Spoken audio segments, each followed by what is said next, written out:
So it's easy to email an attachment or document. So if you need to get something done, you just pop the document onto the email and send it off for action.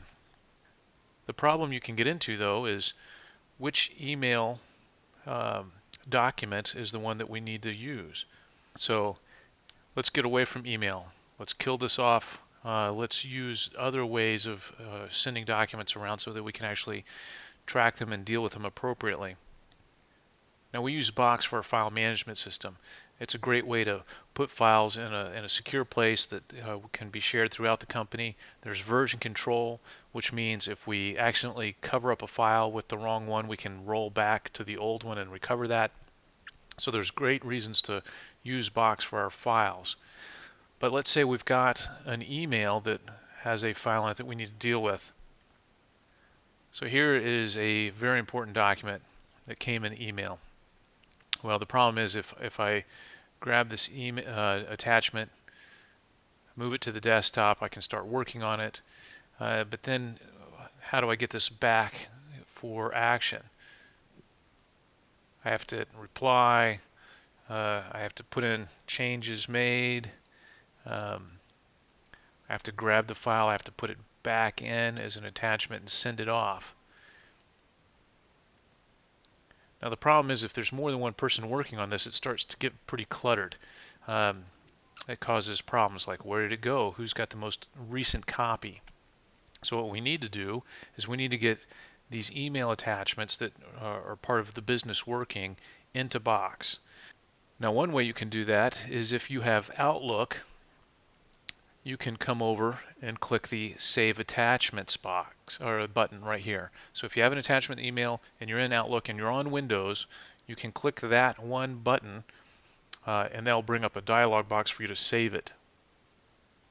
So the dialog pops up, you say where in Box you want to save it, you click Save, done, taken care of. Now if you're not on a Windows machine or if you're not using Outlook and you have this attachment, you can still get it into Box. Here's our Box account. I can go to my area of my mailbox, and then all we need to do is we need to drag this and it becomes uploaded. Now once it's here, this is where we should work from and attach documents from Box so that we're not moving the files individually around and it stays all in one spot. Now, a better way than just emailing this around is assign a task. If something needs to be done about this document, assign the task to somebody with something specific. We do that through Asana. So I can come into Asana and I can say,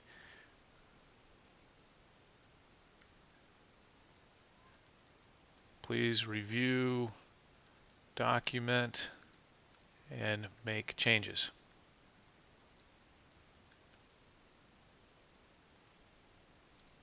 Alright, so this is now a task. I'm going to assign this task to Keith, but I need to put an attachment. So what's the document he needs to look at? So I click this icon right here, Attachments, Attach from Box.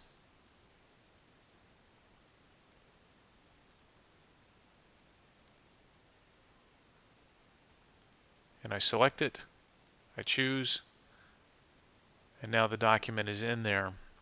So whoever gets assigned this task, all they need to do is click this one button or this one link and it'll actually open the document for you, and so you can actually see it, start working on it, and take care of it. And so then when it's saved, the most current version is always in Box. We always know where it is, and we don't have to worry about who's got it, who's got the latest version, where is it, which computer is it sitting on, which email account.